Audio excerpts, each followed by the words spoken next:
अस्सलामुअलैकुम and good morning. आप देख रहे हैं नया दिन। मैं हूं आपके साथ मोहम्मद शोएब और मैं हूं महक असलम।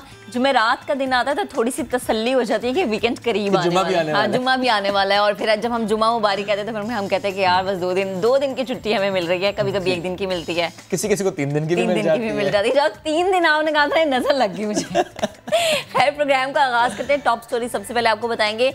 बड़े शहर की बात करेंगे जहां पर मैंने पहली दफा ये देखा कराची में धुंध। इससे पहले मैंने कराची में धुंध नहीं देखी। अच्छा, मैं भी आज सुबह जब आया तो मैंने धुंध देखी। मैंने एक दोस्त से पूछा, उसने कहा कि यहाँ पे शायद 10 साल पहले ऐसी धुंध होती थी। अब अच्छा, यानी 10 साल के बाद ये अब उसने ये बात की है, बट आई डोंट नो कि एग्जैक्टली कितने सालों के बाद यहाँ पर ये सिचुएशन देखी गई है। बट वाकई मैं खुद सुबह हैरान था कि मनाजिर भी तो दिखा रहे हैं, मनाजिर भी हम दिखा रहे हैं। और इट वाज लाइक लाहौर और पंजाब के बिल्कुल वैसा माहौल जो है वो नजर आ रहा है। साल में एक दफा बारिश होती है, तबाह साल में एक दफा धुंध देखी जाती है कराची में। ऐसी वाली तो देखी तो जाती है ना भाई, एटलीस्ट कभी ना कभी तो देखी जाती है। ये देखी तो जाती है। आई चंडीगढ़ रोड, शारा Faisal university road, Clifton, Korangi causeway national highway पर धुंध का राज बरकरार है और शहर में हद निगाह अब तक 200 मीटर रह गई है। और जो लोग एयरपोर्ट के करीब रहते हैं वो कहते हैं कि वो हद निगाह 200 से भी कम है वहाँ पर। हाँ, क्योंकि एयरपोर्ट के करीब ज्यादा धुंध है वहाँ पर। ठीक है, अच्छा, मलीर के आसपास ज्यादा धुंध है। अच्छा, ठीक है। खबर है मलीर वालों के लिए। अच्छा, वो क्या है? नहीं कि धुंध ज्यादा। अच्छा, नहीं, उसके साथ ही मॉडल कॉलोनी है, उसके लिए खबर है हमारे पास। वहाँ पर हुआ ये कि एक शख्स जा रहा था और मंचले आए और असलहा दिखाया, मोबाइल फ़ोन लिया।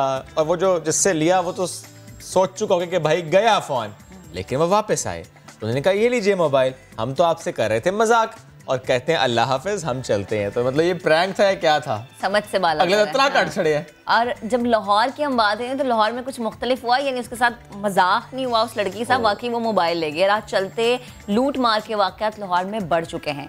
मोटरसाइकिल सवार डाकू सड़क क्रॉस करती लड़की से मोबाइल फोन छीनकर चले गए, वापस भी नहीं आए, खुदाफिज भी नहीं कहा, ये भी नहीं कहा क्या मजाक करे। लाहौर वाले मजाक उड़ाते थे, कराची वालों को पता लगे पता लगे क्या होता है। आप लुट गए और यहाँ पे देखें वो वापस करके गए, यहाँ मजाक शुरू हो गया है। अच्छा जी, एक और खबर है हमारे पास, कराची से है। यूँ तो पूरे मुल्क में ज़ाहिर है सिचुएशन ऐसी ही है। यानी जब हम बात करते हैं महंगाई की, आटे की कीमत, इसमें फिर से इजाफा हुआ है। कराची में चक्की पे जो आटा मिल रहा है वो 75 से 80 रुपये फ़ी किलो हो गया है। हैदराबाद 10 किलो का थैला 700 रुपये का हो गया है। और अब ये कहा जा रहा है कि चीनी, इसके भी दाम बढ़ेंगे। हालांकि जो दरामदी चीनी है उससे मुतालिक खबर ये आई थी कि उस पर टैक्स छूट देने का फैसला किया गया, बट जाहिर है स्टिल अब वो दरामदी चीनी जब आएगी तब आएगी। यानी मीठी चीनी के कड़वे घूंट पीने पड़ेंगे। चीनी ना डालें ना कॉफी में, आप तो ग्रीन टी में डाल के पीते हैं। एक तो ये ग्रीन टी नहीं है और ये चाय है, उसमें चीनी है। देखा, चीनी है। चीनी वैसे ही आपकी सेहत के लिए खतरनाक है। आप तो ऐसे कह रहे थे उसमें चीनी नहीं है। मैं सीरियसली चीनी वाली चाय नहीं पीती। अच्छा जी, आगे बढ़ते हैं। अब जरा सुपर पावर की बात करते हैं। जो बाइडन ने 46वें अमेरिकी सदर के ओहदे का हल्फ उठा लिया। बतौर सदर पहले हुक्मनामे में ट्रंप की तमाम पॉलिसियां उन्होंने खत्म कर दी हैं। 15 एग्जीक्यूटिव ऑर्डर्स थे जिन पर उन्होंने आते साथ सिग्नेचर किए हैं। और बहुत ज़्यादा तब्दीली अब देखने में आएगी, क्योंकि वो तमाम चीज़ें, वो तमाम पॉलिसीज़ जो ट्रंप ने बनाई थी, जो बाइडन ने आते साथ तमाम की तमाम ख़त्म कर दी है।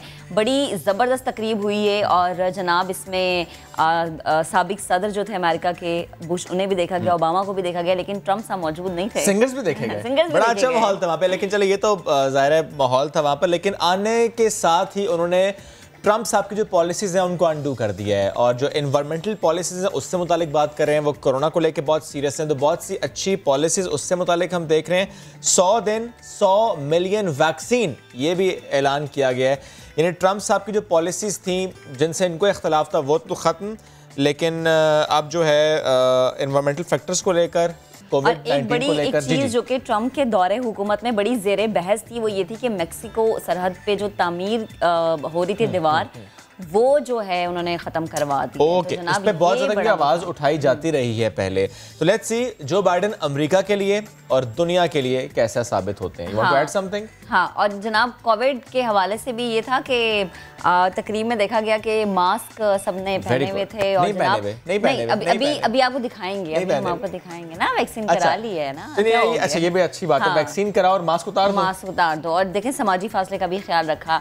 सिंगर्स थे लेकिन तमाम जो एसओपीज थे उन पर अमल हुआ। जी बिल्कुल ठीक है। कराची आ जाते हैं।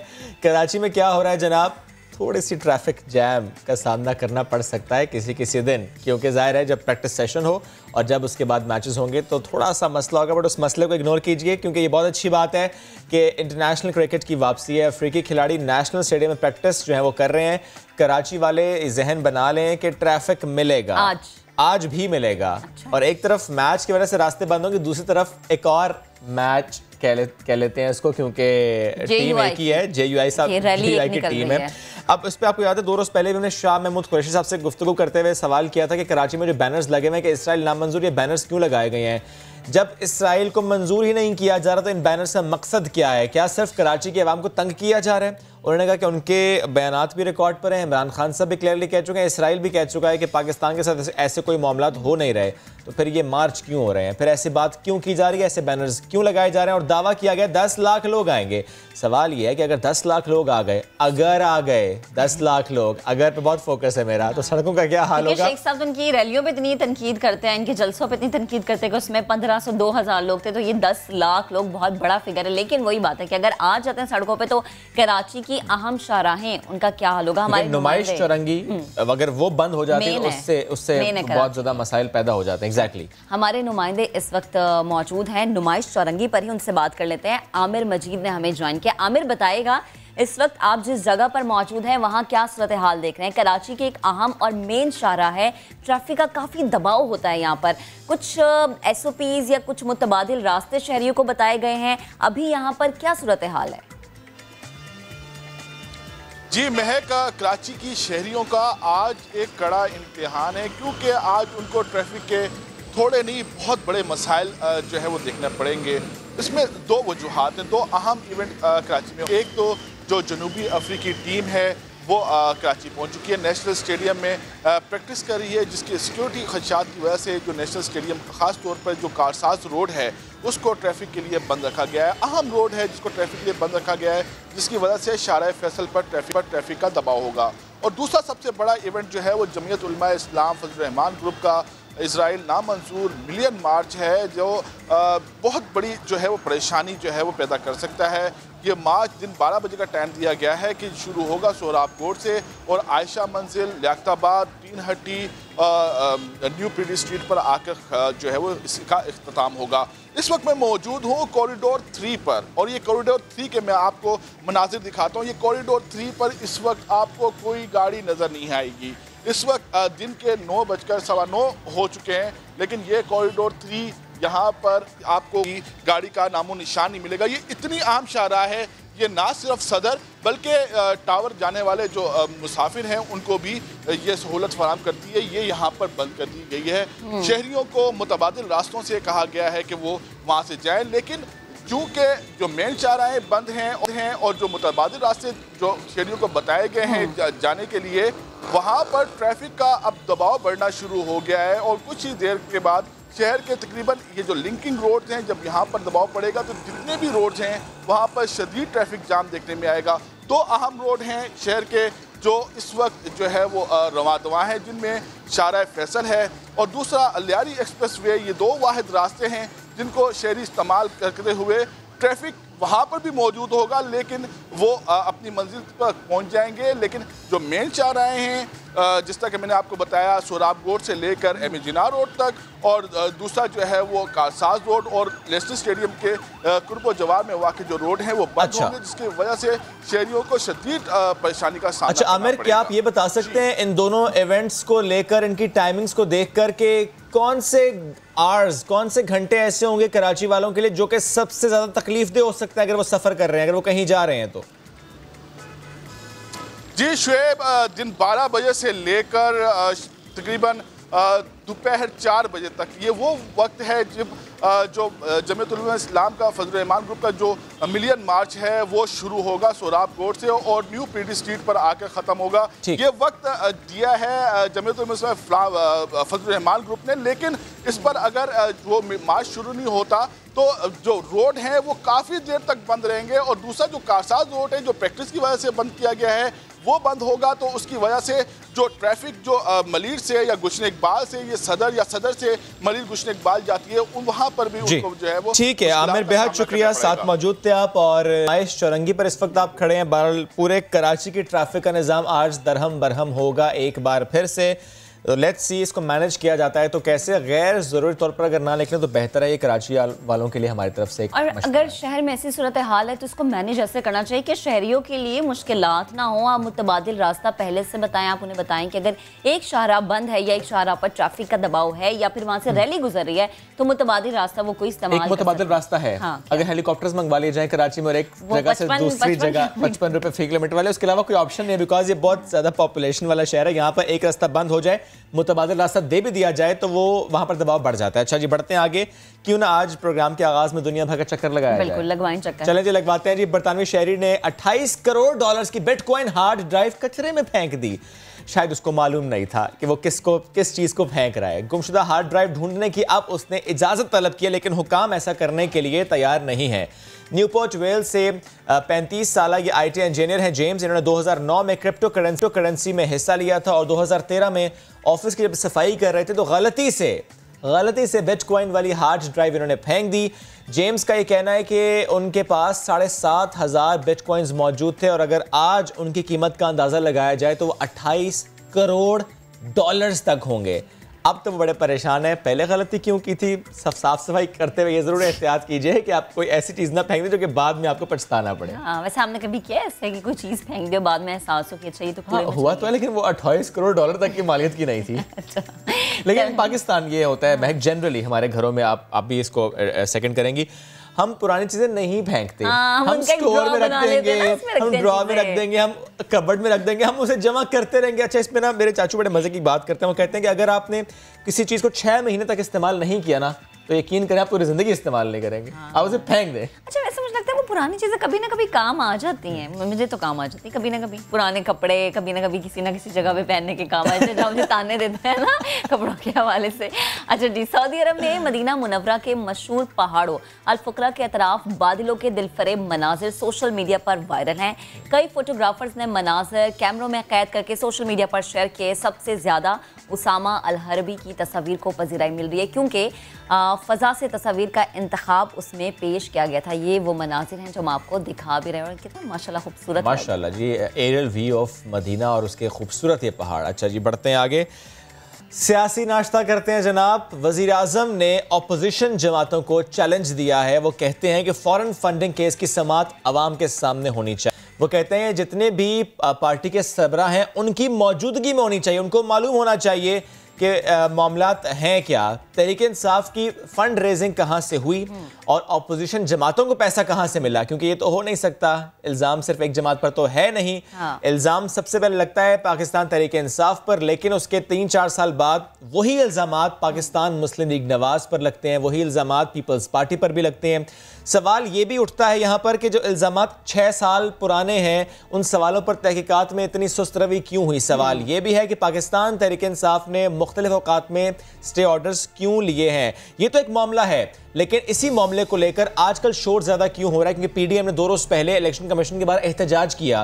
क्या उस एहतजाज की वजह से इलेक्शन कमीशन पर दबाव है? क्या इस तरह के एहतजाज से इदारों पर दबाव पड़ता है? इस पर बात करेंगे। हमें ज्वाइन कर रही हैं फिरदौस आशिक अवान साहब, बेहद शुक्रिया आपके वक्त का। फिरदौस साहब, सबसे पहले मुझे ये बताइएगा, पीडीएम की जानिब से जो इलेक्शन कमीशन पर दबाव डालने की कोशिश की गई, जिस तरीके से वहां पर वो इकट्ठा हुए, जिस पर शेख रशीद साहब तो कहते हैं कि 3000 बंदे थे, आपको क्या लगता है उनका वहां इकट्ठा होना, उनकी वहां से बयानबाजियां, क्या इलेक्शन कमीशन पर दबाव पड़ा, क्या वो कामयाब हुए?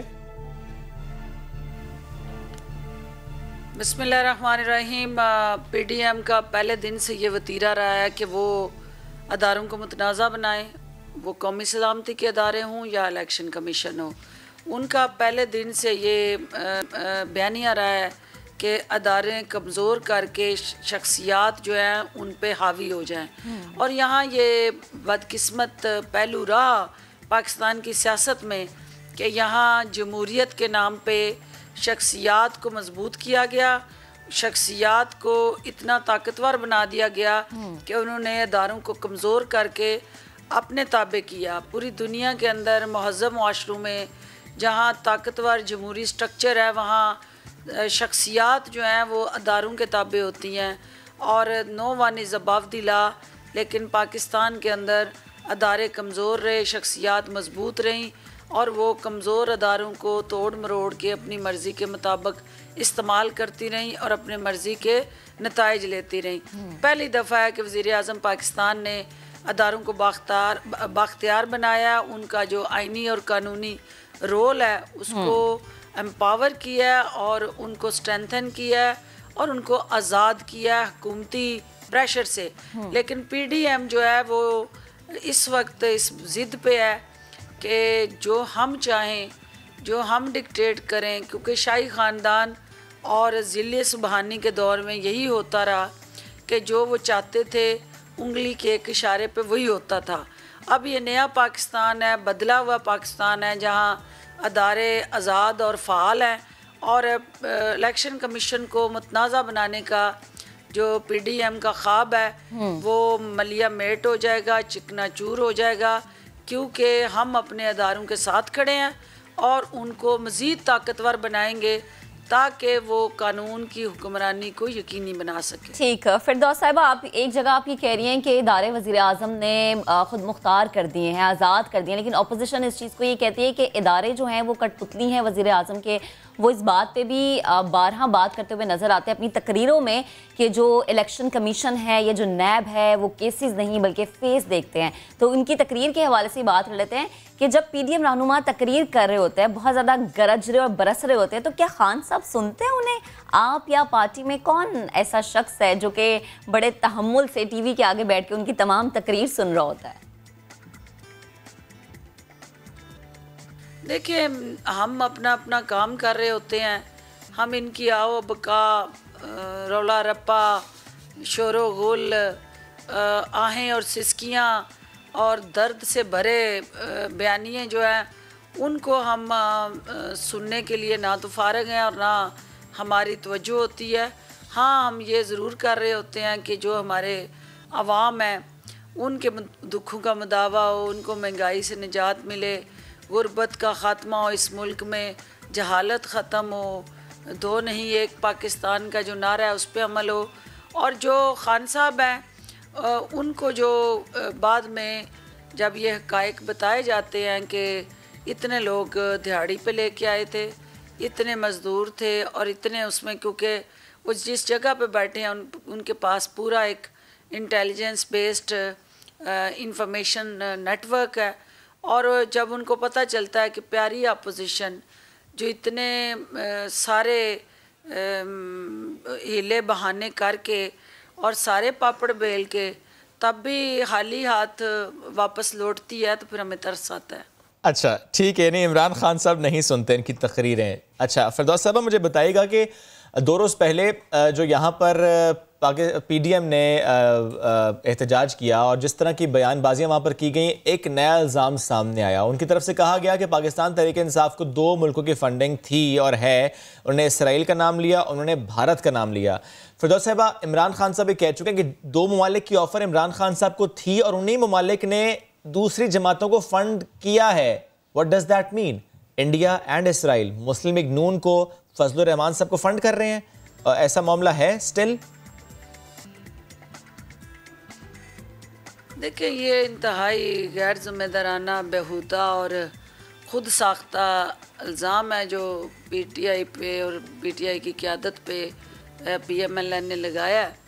देखना ये है कि असल मसला क्या है। असल मसला इलेक्शन कमीशन ने चूँकि इनसे इनके अकाउंट्स का हिसाब मांग लिया है और इनको जो पैसे अकाउंट्स में आते रहे उनका जिस तरह से इन्होंने बेदरेग अपनी ज़ात पे इस्तेमाल किया है, तो इलेक्शन कमीशन ने उनके सारे अकाउंट्स और वो रजिस्टर और रसीदें तलब की हैं। तो अब वो उस इलेक्शन कमीशन पे चढ़ाई करके उसको कमज़ोर करना चाहते हैं, प्रेशर में लाना चाहते हैं और अपनी मर्ज़ी के फ़ैसले लेना चाहते हैं। ये सिर्फ़ और सिर्फ इलेक्शन कमीशन को प्रेशराइज़ करने की ट्रिक्स और टैक्टिक्स हैं। जहाँ तक इनकी फ़ंडिंग का ताल्लुक़ है तो उसामा बिन लादेन को फंडिंग की मियाँ नवाज शरीफ को, और मियाँ नवाज शरीफ ने उस फंडिंग का इस्तेमाल किया बेनज़ीर की हुकूमत को गिराने के लिए। तो अवाम जानते हैं कि इसराइल को किसने बैकडोर डिप्लोमेसी के ज़रिए अंगेज किया और मौलाना का कौन सा नुमाइंदा जो है इसराइल से ताल्लुकात बहाल करने के लिए PMLN के दौर में इसराइल वो बैकडोर डिप्लोमेसी करता रहा। तो ये इसराइल या हिंदुस्तान को कभी भी आड़े हाथों नहीं लेंगे। ये जब भी लेंगे या फ़ौज पाकिस्तान को या जमहूरी क़यादत को या वज़ीर आज़म इमरान ख़ान को या PTI को, जो अवाम के इस मुश्किल तरीन सफ़र में हम सफ़र हैं। सही। अच्छा फिरदौस साहिबा, जैसे आप कह भी रही हैं कि कभी भी जो है ये इंडिया या इजराइल को आड़े हाथों नहीं लेंगे, जब भी तनकीद करेंगे पाक फौज पे करेंगे या फिर जमहूरी हुकूमत पर लाइक PTI पर करेंगे, तो PDM रहनुमाओं की जो तकरीरें हैं उसमें हम वाज़ेह वो अल्फाज सुनते हैं जिसमें अवाम को बगावत पर उकसाया जा रहा है। क्या हुकूमत इस पर कोई एक्शन लेगी, इनके खिलाफ कोई मुकदमा कराएगी? ये देखें, ये कौन कह रहा है? जो अचकज़ई ख़ुद जो है वो पाकिस्तान मुखालिफ बयानियाँ लेके हमेशा पाकिस्तान की कौमी सलामती पे खुदकुश हमलावर बन के हमले करता रहा और उसके शर्त से कभी भी पाकिस्तान का कोई शहर भी नहीं बचा। वो लाहौर आता है तो लाहौरियों पे चढ़ दौड़ता है, वो इस्लामाबाद जाता है तो इस्लामाबाद के हवाले से वो इस किस्म की नाजेबा गुफ्तगू करता है और वो स्किन को ये गुर्स खा रहा है, जो ख़ुद जो है वो इस वक्त माहिर तरीन चोर हैं और जिन्होंने ख़जाने को जिस तरह दीमक बन के चाट लिया, उनको कह रहा है कि ख़जानों और गोदामों पे चढ़ दौड़े। तो वो पहले ही जो है इस काम के माहिर हैं। उन्होंने ख़जाना खाली किया जिसको बड़ी मुश्किल से हमने तिनका तिनका करके उसको भरने की कोशिशों में मसरूफ़ हैं। तो अब वो फिर नकब ज़नी के लिए उन डाकुओं को दावत दे रहा है कि आप उस ख़जाने पे कब्ज़ा कर लें। ठीक है। अच्छा फिरदौस साहिबा, एक सवाल करना चाह रहा हूँ आपसे इससे मुताल्लिक कि जो आपकी पर्सनालिटी को बड़ा सूट भी करेगा। सियासत तो अपनी जगह, सियासी बयानबाजियाँ अपनी जगह, लेकिन जिस तरह हमने आपको एक्टिव देखा है हर फील्ड में, तो मैं चाह रहा हूँ ज़रा उससे मुताल्लिक बात कर लूँ। फॉर एग्ज़ाम्पल फिरदौस साहिबा, आपको ये कहा जाए कि आपने जाना है उस स्टेज पर जहाँ पर PDM के तमाम रहनुमा मौजूद हैं और वो एक अखाड़ा है या वो बिल्कुल ऐसा है कि आपने नॉकआउट करना है किसी एक रहनुमा को, तो आप किसको पिक करेंगे? अच्छा मैं ऐसे नॉकआउट करूंगी तो PDM तितर बितर हो जाएगी, तबाह हो जाएगी, किसको पिक करेंगी, किसको नॉकआउट करेंगी?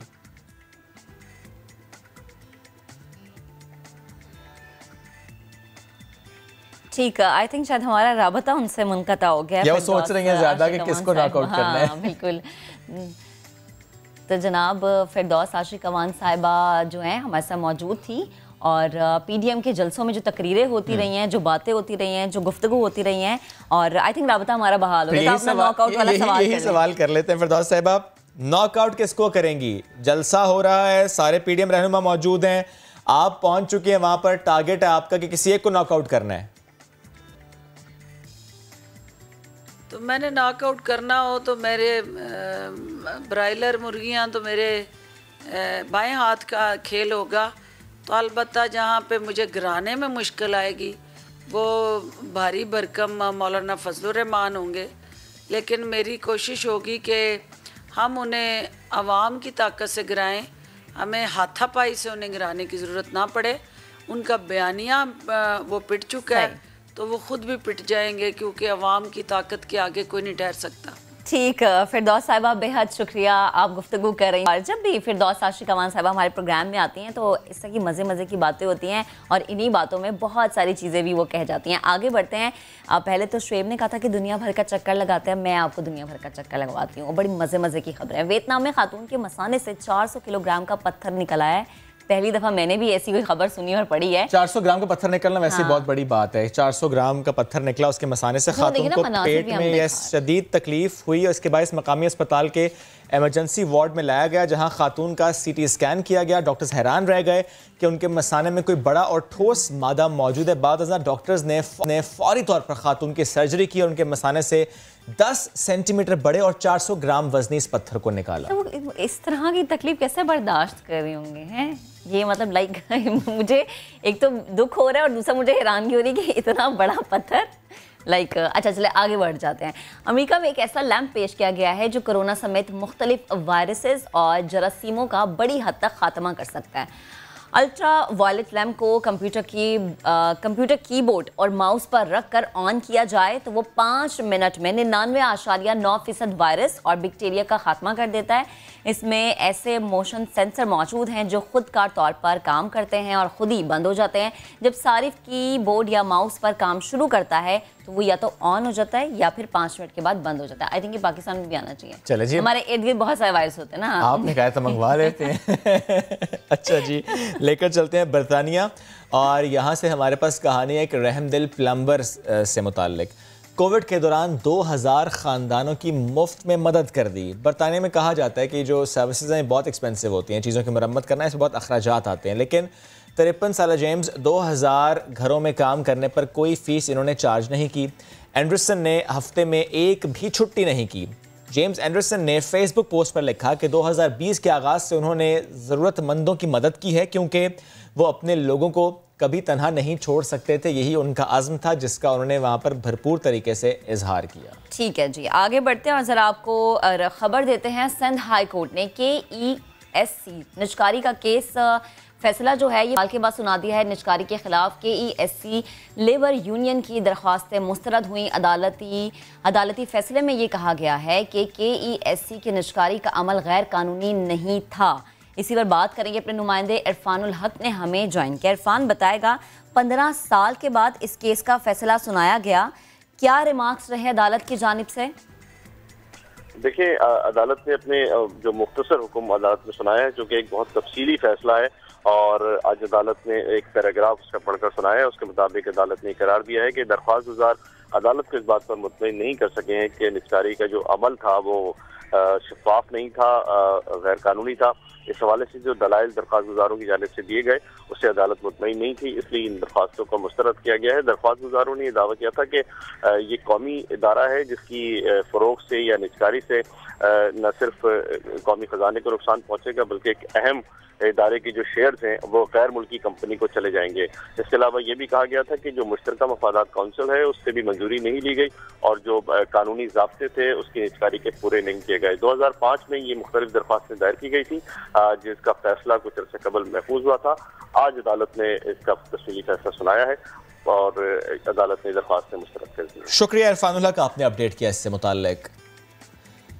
आगे बढ़ते हैं, स्टॉक मार्केट ने 2020 में कैसा परफॉर्म किया, 2021 स्टॉक मार्केट के लिए कैसा रहेगा। और जब हम बात करें 2020 की, पूरी दुनिया में रहा कोविड-19 स्टिल है, बट 2020 में जिस तरीके से कोविड-19 ने मईशत को हिला कर रख दिया, पाकिस्तान को उस तरीके से नहीं हिलाया, उस तरीके से मुतासर नहीं किया जिस तरीके से हमारे पड़ोसी ममालिक को मुतासर किया, जिस तरीके से पूरी दुनिया को मुतासर किया।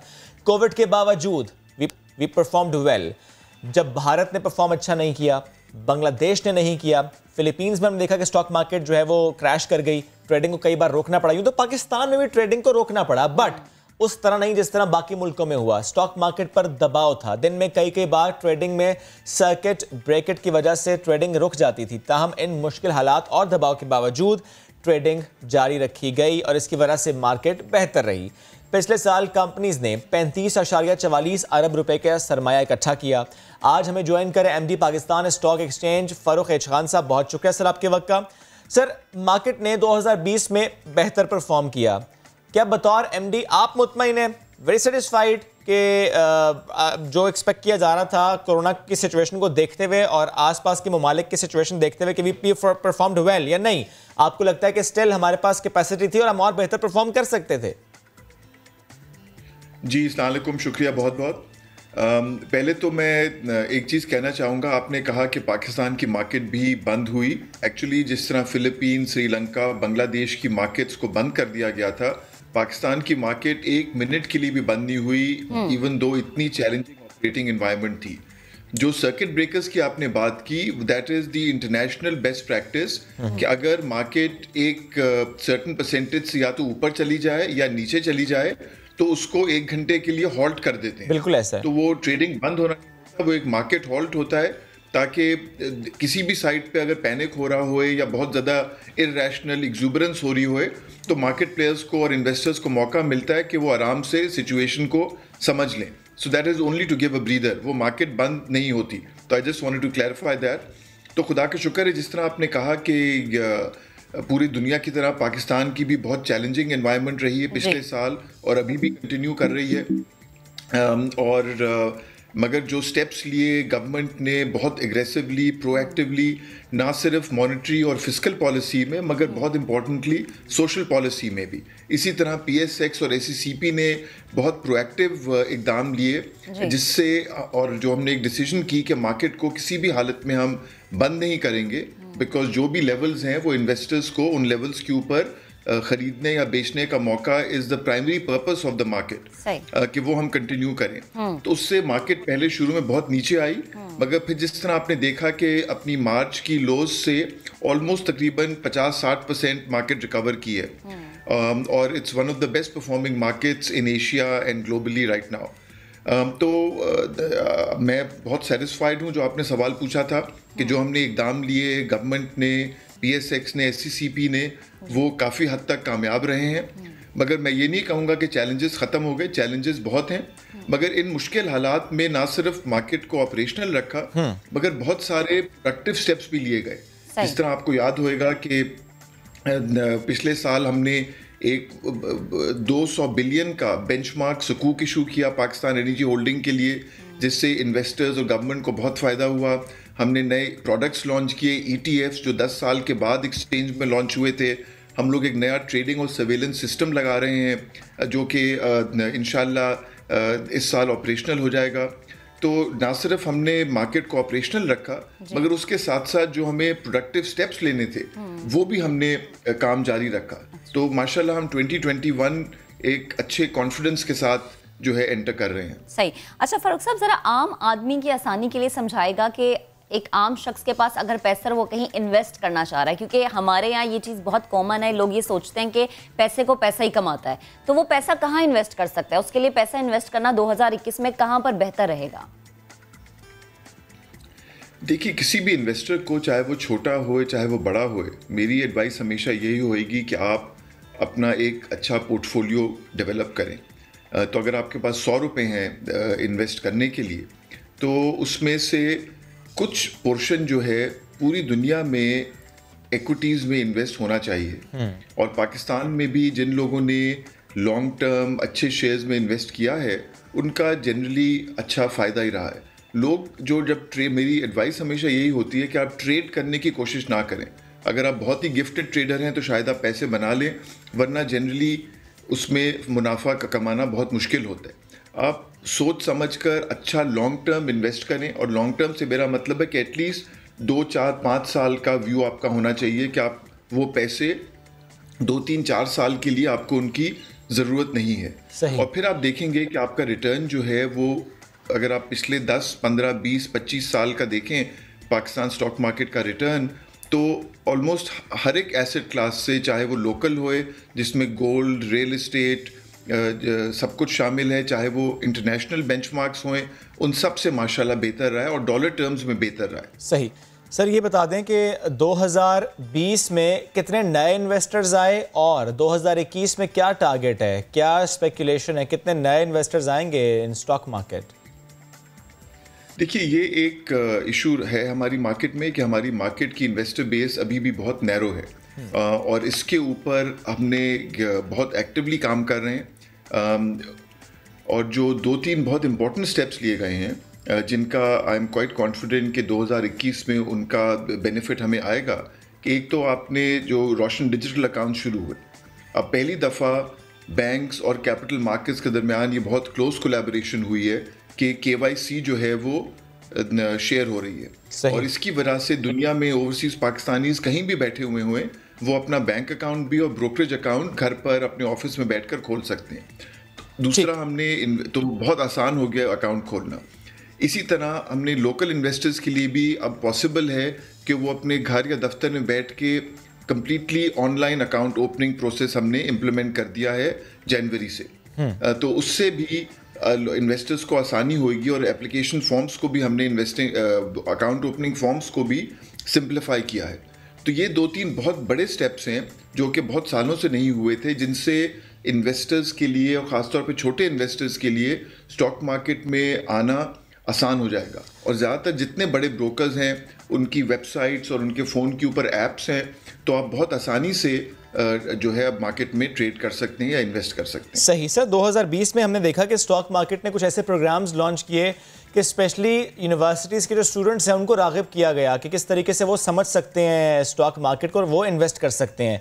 ऐसे ही स्टेप्स अगर लिए जाएं सर कि एक आम आदमी जो कि बिल्कुल जिसको इसका नो हाउ नहीं है वो समझ पाए इसको और वो आसानी से इन्वेस्ट कर पाए, क्योंकि जिस तरह आपने भी कहा ये चैलेंज रहा है कि एक स्पेसिफिक ग्रुप ही है जो कि कर रहा होता है। लेकिन मैं चाह रहा हूँ कि फॉर एग्जांपल हमारा शो कोई देख रहा है और वो चाहता है, उसे नहीं मालूम, लेकिन वो चाह रहा है कि उसे आसानी से के साथ समझाया जाए और बड़े दुरुस्त फॉरम से समझाया जाए। ऐसा कोई प्लान है सर कि एक आम आदमी समझ पाए कि अच्छा ये वो तरीक़ेकार हैं, ये वो सेक्टर जहाँ मुझे इन्वेस्ट करना है, मुझे जल्दी से इसका पैसा मिल जाएगा?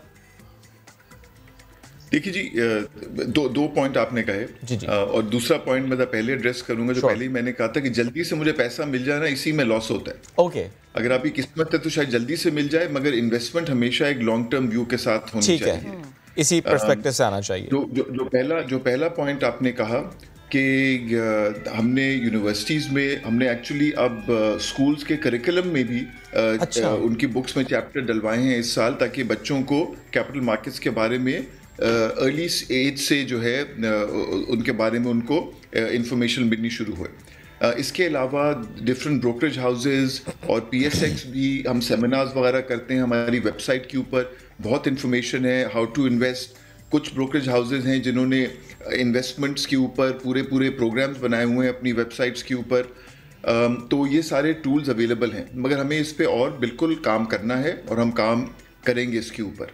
मगर मैं यही कहूँगा कि आपने बहुत अच्छा पॉइंट कहा कि इसको एक्सपेंड करना बहुत ज़रूरी है। ये हमारी इकोनॉमिक ग्रोथ और हमारी सोशल और जो एक वेल्थ इनइक्वालिटी क्रिएट होती है उसको एड्रेस करने के लिए बहुत ज़रूरी है कि ज़्यादा लोग जो हैं स्टॉक मार्केट के अंदर इन्वेस्ट करें और उससे बेनिफिट कर सकें।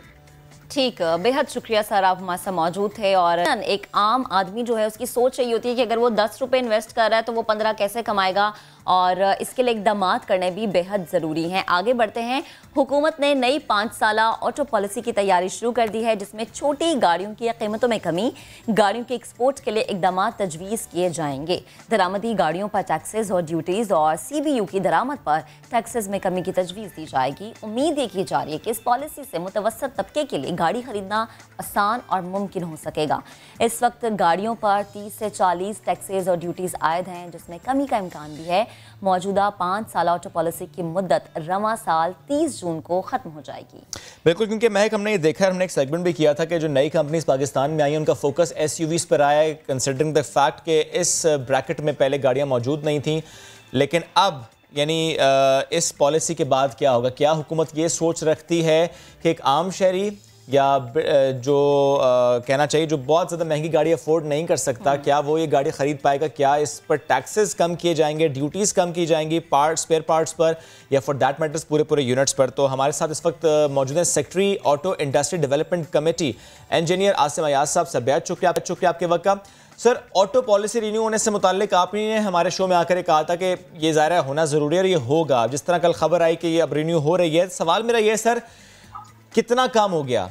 क्या पॉलिसी बन चुकी है? और अगर बन चुकी है तो उसमें सजेशंस क्या हैं? उसमें क्या ऐसे पॉइंटर्स हैं जिसको सुनकर इत्मीनान वाकई हम ले सकते हैं कि अब गाड़ियां सस्ती होंगी? शुक्रिया। बिस्मिल्लाहिर्रहमानिर्रहीम। ऐसा है कि ये जो पॉलिसी है, सबसे पहले तो इसकी कंटिन्यूटी ऑफ पॉलिसीज जो है वो जरूरी होता है। राइट। एक पॉलिसी को जारी रखा जाए, एक मुकाबले के रुझान को जारी रखा जाए। इसके अलावा तैयारी के हवाले से मैं ये बताता चलूँ आपको कि हमने प्रपोजल्स पूरे स्टेक होल्डर से लेने होते हैं, उस पे वो हमारे पास आगे हुए हैं।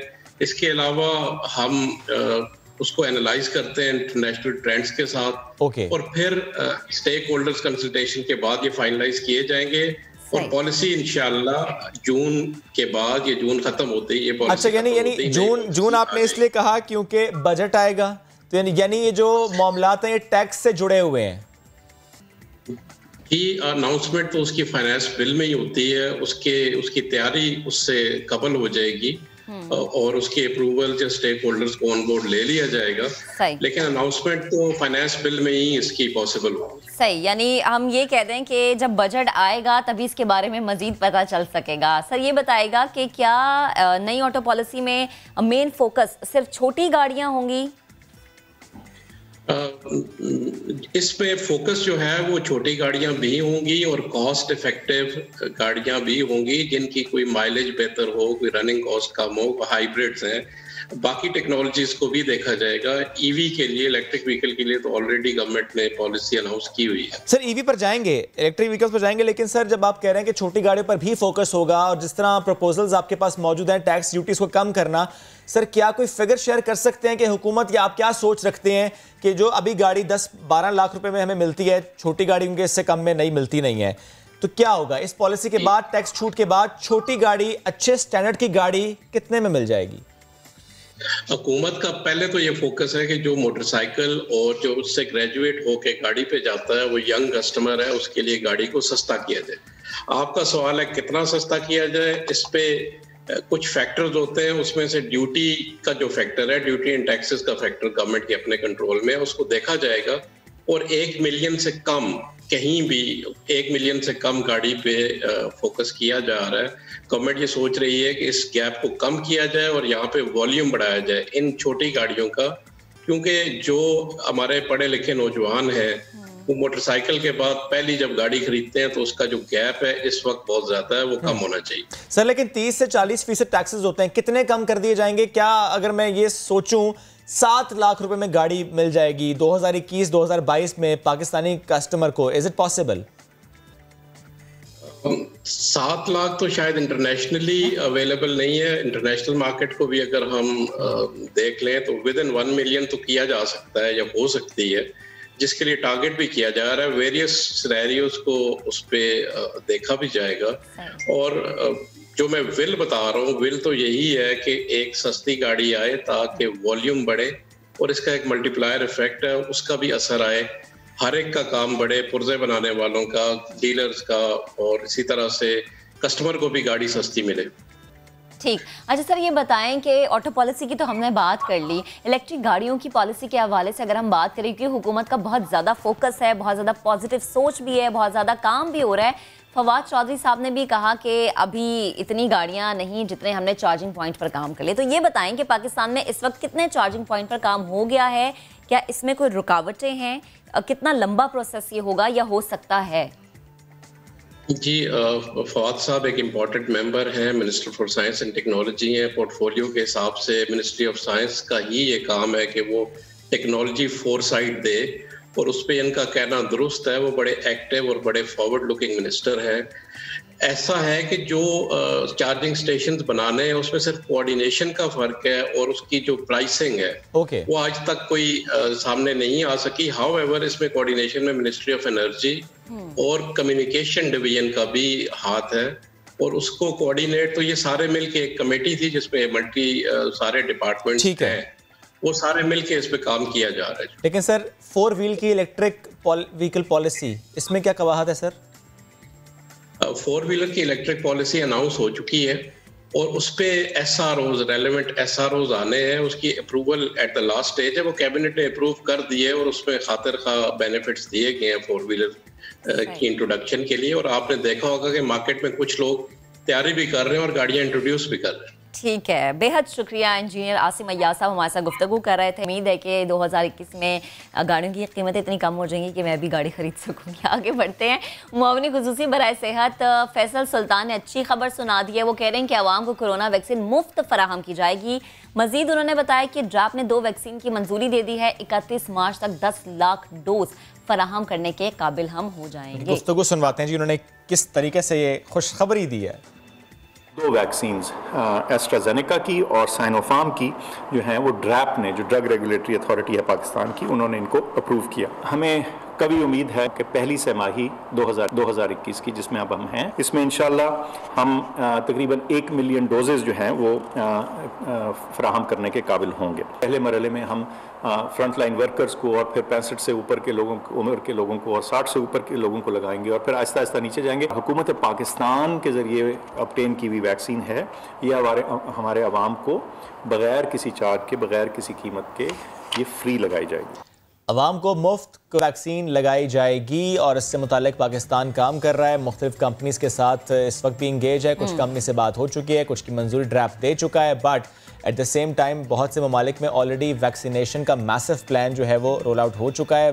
वैक्सीनेशन इस वक्त हो रही है। We are still in a process of doing this. India में हम देख रहे हैं कि उनके टारगेट्स बहुत हाई हैं, हम UAE देख रहे हैं, हम सऊदी अरब देख रहे हैं, हम और बहुत से ममालिक में देख रहे हैं कि वहाँ पर प्रोक्योर कर चुके हैं वैक्सीन और इस वक्त वैक्सीन वहाँ पर लगाई जा रही हैं। लेकिन पाकिस्तान में स्टिल अभी तक बात हो रही है फेब में लगनी है कि मार्च में लगनी है। वो कह रहे हैं 31 मार्च, उन्होंने कह दिया है, थोड़ा सा पॉजिटिव अब हो जाए, उन्होंने 31 मार्च बोल दिया है, उनकी बात भी मान लें। उन्होंने की मानी नहीं, ये असद उमर ने कहा था कि जी फेब का लास्ट होगा या मार्च का स्टार्ट। इन्होंने कहा था फेब। अच्छा चलें, इन्होंने कहा था जी कि फेब का लास्ट होगा, मार्च का स्टार्ट होगा। थोड़ा सा अगर हम ये कहते हैं कि हाथ होला रखें, हो सकता है कि पहले भी आ जाए। आप पहले क्यों इतने नेगेटिव हो रहे हैं श्वेता? ठीक है। लेकिन ये बहरहाल एक अच्छी खबर है और थोड़ा सा दिल को सुकून मिल रहा है कि यार चलें आपको वैक्सीन मिल जाएगी और फिर मुफ्त लगाई जाएगी। नहीं, मुफ्ती लग रही है बाकी जगहों पर भी वैसे। चले, वैसे पाकिस्तान में अक्सर होता ही है कि कह दिया जाता है लेकिन फिर वो काम मुफ्त होता नहीं है, पैसे उसके चार्ज होते हैं। चले जी, बस हम तो ये दुआ करें जल्द से जल्द ये वैक्सीन आएँ, क्योंकि वैक्सीन्स लगेंगी उसके बाद ही हम देखेंगे कि हालात थोड़े नॉर्मल जो है वो सिचुएशन की तरफ जाएंगे। अच्छा जी, अब हम एक ब्रेक की तरफ बढ़ेंगे। जब ब्रेक से वापस आए तो ये चुन्ना मुन्ना सा फ़ोन जिसका वज़न बड़ा कम होता है, कुछ ग्राम्स का ये फ़ोन होता है, लेकिन यही फ़ोन बन जाता है 27 किलो का। 27 किलो वज़न आप उठा रहे होते हैं और 27 किलो वज़न उठाने से आपके जिस्म में कहाँ कहाँ दर्द हो सकता है, कौन कौन से मसाइल हो सकते हैं, कौन कौन सी बीमारी हो सकती है, टेक्स्ट नेक क्या है, इस पर आज हम डिटेल से बात करेंगे, कैसे इससे बचा जा सकता है और क्यों इस पर बात करना बहुत ज़्यादा ज़रूरी है। Stay with us and will discuss this after the break.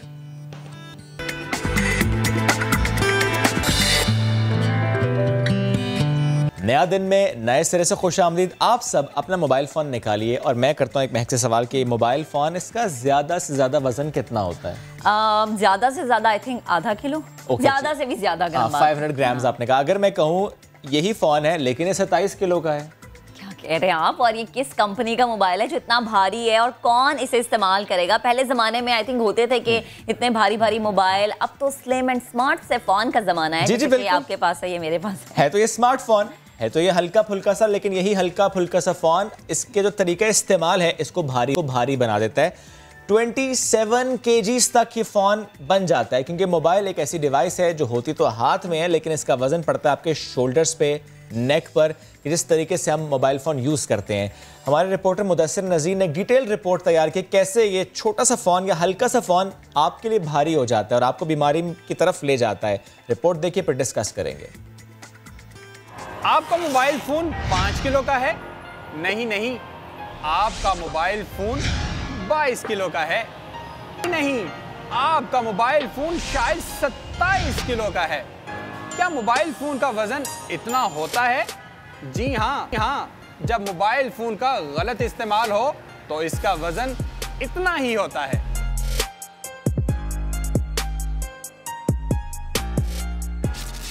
ये ऐसी डिवाइस है जो होती तो हाथ में है मगर इसका वजन कंधों पर आता है।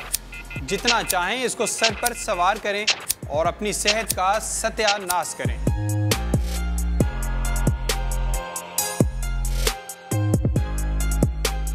अब आपको ले चलते हैं एक्सरे रूम में और दिखाते हैं कि कैसे एक पाउच से कम का ये मोबाइल फोन 27 किलो का हो जाता है।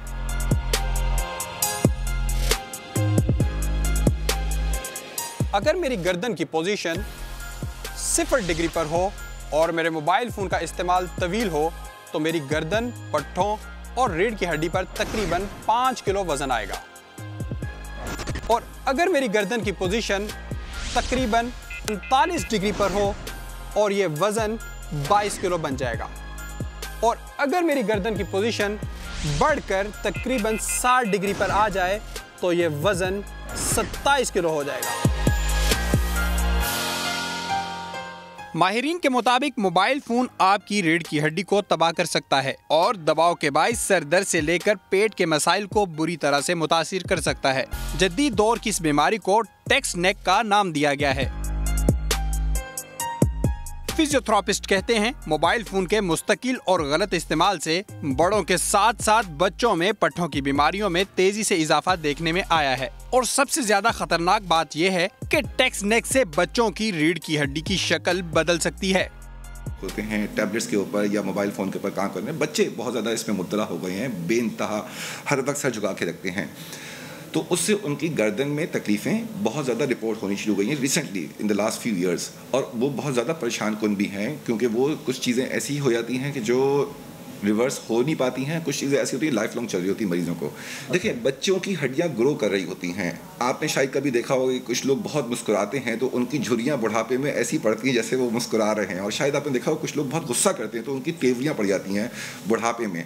बच्चों की हड्डियाँ ग्रो कर रही होती हैं तो the more they will bend themself, वो उनकी हड्डियाँ वैसा ही पोजीशन लेती जाएंगी। और फिर शायद कभी किसी बच्चे को आपने बोला कि बेटा सीधा होकर बैठो, वो बोलेगा कि सीधा होकर बैठने में तकलीफ़ होती है मुझे, वो उसी को अडॉप्ट कर लेंगे। तो अगर आप मेरी उम्र में शायद जाके बुढ़ापे में ऐसा कर लें, शायद इतना नुकसान ना हो, बच्चों में बहुत ज़्यादा नुकसान होगा, उनकी हड्डियाँ ग्रो ही वैसे करेंगी।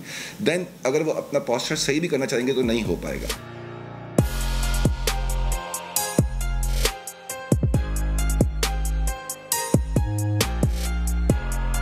हमें काम ज़्यादा मिलता है और वो यहाँ लैपटॉप में देख के करना होता है, और जब पढ़ लेते हैं यहाँ पे भी दर्द होता है, यहाँ पे भी, सर पे भी दर्द होता है, और सारा काम लैपटॉप में देख के करना होता है, और जब ना पढ़े तो डांट पड़ती है। मोबाइल फोन की तरफ जितना आप झुकेंगे ये उतना आपको झुका देगा। कितनी उम्र है आपकी? 45 साल। लगते तो आप 60 साल के हैं।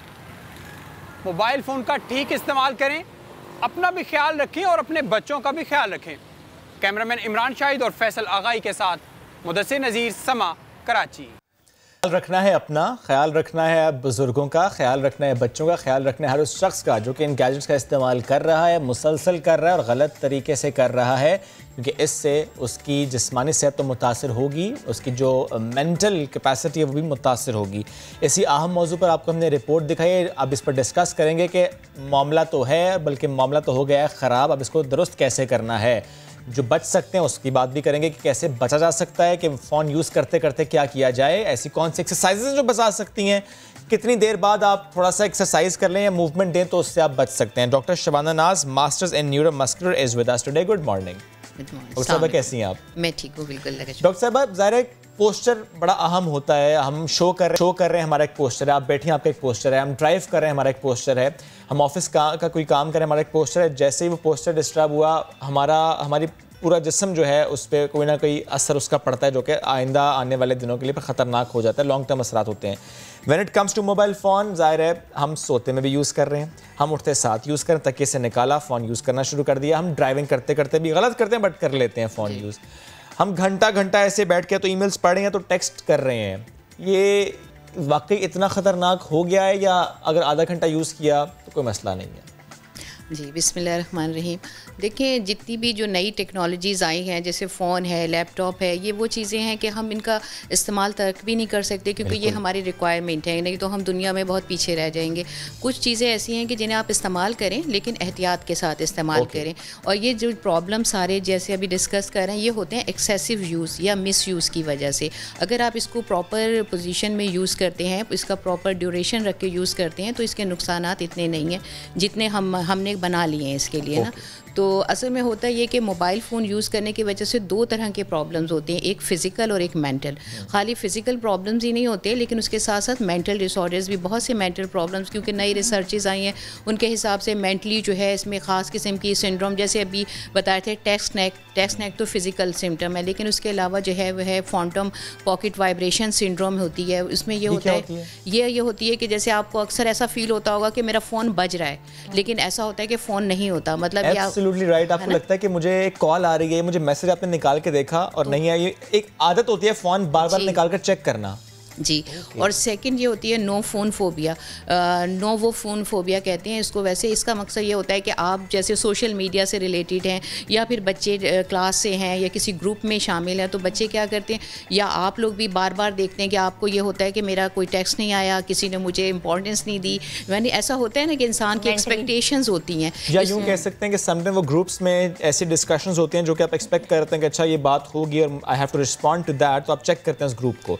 और जब आप एक वक्त में बहुत ज़्यादा ग्रुप्स में ऐड होते हैं तो फिर तो वो फैमिली ग्रुप्स भी हैं, वो ऑफिशियल ग्रुप्स भी हैं, फ्रेंड सर्कल के भी हैं, तो उसमें फिर आप हर वक्त बिजी हो जाते हैं। हाँ नहीं, और लेकिन उसमें अगर आपको नहीं हो तो फिर आपको मेंटल डिसऑर्डर होता है, कोई मुझे अटेंशन नहीं दे रहा, तो इसको नोवो फोन फोबिया कहते हैं। ये तो दोनों मेंटल डिसऑर्डर्स हो गए। फिर विजन का प्रॉब्लम होता है, आपको पता है। और थर्ड जो होता है फिजिकली के बाद में हम अगर बात करें तो फिजिकल में जैसे टेक्स नेक जो है, एंटीरियर नेक सिंड्रोम भी कहते हैं, टर्टल नेक भी कहते हैं इसको। ये नई टर्मिनोलॉजीज इसमें यूज़ हुई हैं। तो इस हिसाब से कि जब आप नेक अपना एक फार्मूला याद रखें, जब आप अपना नेक 1 इंच आगे करते हैं तो आपका 10 पाउंड वजन आपकी स्पाइन पे पड़ता है। 1 इंच आगे किया आपने गर्दन को, 10 पाउंड वजन बढ़ गया आपके कंधे पे। जी जी, वर्टिब्रा पे बढ़ गया, क्योंकि कुदरत ने हमारे सर का वजन जो है वो 2 से 3 kg होता है। लेकिन जब हम लेकिन नॉर्मली हमारी स्पाइन के ऊपर उसका वेट नहीं आता, कुदरत ने इस तरह से बनाया है। लेकिन जब हम उसके बायोमैकेनिक्स या उसको हम आगे की तरफ करते हैं, उसकी अलाइनमेंट ख़राब करते हैं, तो ये वज़न जो है ग्रेविटी की वजह से 2-3 kg का वेट कन्वर्ट हो जाता है आपके 10 पाउंड्स पे। और 1 इंच आगे से जितने इंच आप आगे बढ़ाएंगे उतना पाउंड आप मल्टीप्लाई करते जाएं। 2 इंच से आपका 20 पाउंड वेट जो है वो आप अपनी स्पाइन पे रख रहे हैं। तो ये सारी वो चीज़ें हैं। लेकिन देखें, इसके साथ साथ मैं कुछ चीज़ें ऐसी बताना चाहूँगी जिससे ज़रूरी नहीं है कि हम आप मोबाइल तर्क कर दें। मैं बार बार आप लोगों को ये बात कह रही हूँ कि इसमें कुछ चीज़ें ऐसी हैं जो आप अगर करें तो उससे आप काफ़ी हद तक जो है इन चीज़ों से प्रॉब्लम से सॉल्व कर सकते हैं। एक तो सबसे इम्पॉर्टेंट चीज़ ये है कि आपने अपने मोबाइल को कंटिन्यूसली यूज़ नहीं करना। कंटिन्यूसली यूज़ करने से मुराद ये कि आप मुस्तकिल घंटों जो है वो फ़ोन के ऊपर लगे हुए। क्या इसमें लिमिट हम रख सकते हैं? आधा घंटा? जी, 30 मिनट्स के बाद 30 मिनट्स के बाद जो है वो आपने अपना मोबाइल जो है नीचे रख दिया। उसके बाद जो है आपने थोड़ी सी मूवमेंट कर ली। मूवमेंट में जैसे आपने स्ट्रेचेस हैं, बॉडी के जो स्ट्रेचेस हैं, जैसे फिंगर्स हैं, आपने इनको स्ट्रेच किया, आपने हाथों को ऐसे स्ट्रेच किया। फिर थोड़ी थोड़ी देर के बाद जो है ये नेक की आपने थोड़ी सी स्ट्रेचिंग कर ली, इस तरह से नेक स्ट्रेच कर लिया, आपने नेक की मूवमेंट्स कर ली, आपने ये शोल्डर्स अप कर लिए। इस तरह से जो हमारे जो अपर, क्योंकि स्पेशली जो है अपर एक्सट्रीमिटी यानी अपर पोर्शन में, हमारे नेक में, हमारे शोल्डर में जो है वो ज़्यादा प्रॉब्लम आता है। तो थोड़ी थोड़ी देर के बाद जो है जिससे सर्कुलेशन जो है वो आपकी इम्प्रूव होगी और आपका मसल जो है वो स्टिफ नहीं होगी। 2 minutes exercise after 30 minutes is enough. जी, उसके बाद फिर ये है कि जो सबसे अहम चीज़ है कि आपने ना होल्ड नहीं करना। जैसे हम मोबाइल को ऐसे टाइटली पकड़ लेते हैं, आपने टाइट नहीं पकड़ना, बिल्कुल ईजी लूज़ करके आप पकड़ें। और आप दूसरी चीज़ जो सबसे अहम है वो ये है कि आपने मोबाइल फ़ोन को इस लेवल पे यूज़ नहीं करना। आपने मोबाइल यूज़ करें, आपने अपनी गोद में कोई चीज़ रख ली, 2 इंच की या मतलब गद्दा रख लिया या तकिया रख लिया, उसके ऊपर आपने ऐसे हाथ रखे और फिर आपने अपना मोबाइल फ़ोन जो है वो इस तरह करके आपने ऊंचा करके फिर आपने इस लेवल आपके आई के सामने, आई लेवल पर हो। और जब लेट के हम अक्सर मोबाइल यूज़ कर रहे होते हैं, सोते साथ उठ के मोबाइल देख रहे होते हैं, आंखों के बिल्कुल लेट के तो हमेशा मेरे कितने प्रोग्राम्स आते हैं, सब प्रोग्राम्स में मैं ये बार बार ये बताती हूँ अवेयरनेस के लिए कि लेट के तो ना तो टीवी देखना है, ना मोबाइल यूज़ करना, टीवी भी नहीं देखना ना। टीवी भी अगर लेट के देखेंगे तो आपका आप देखिए ये फॉर्मूला आप जहन में रखें कि 1 इंच आपने गर्दन आगे की, आपकी स्पाइन डिस्टर्ब हो गई।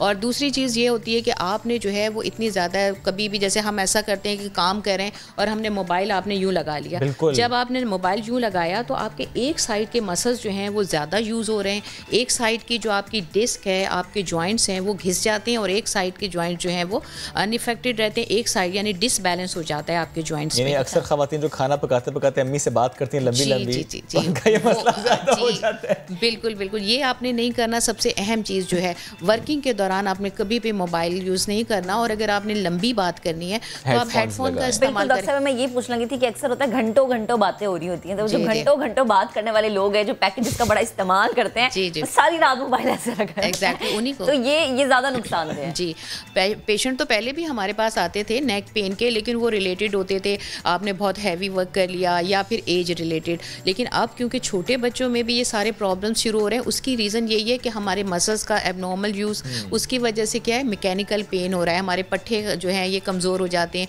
और जब बोन्स कमज़ोर होती हैं ऑटोमेटिकली ट्रांसफ़र हो जाता है आपके बोन्स के अंदर, तो फिर वो हमारे लिए बहुत ज़्यादा प्रॉब्लम हो जाती है। अच्छा, हमारे रिपोर्टर ने एक बात भी की कि 45 साल शख्स 60 साल का लग रहा, तो ये वाकई है, ऐसा होता है?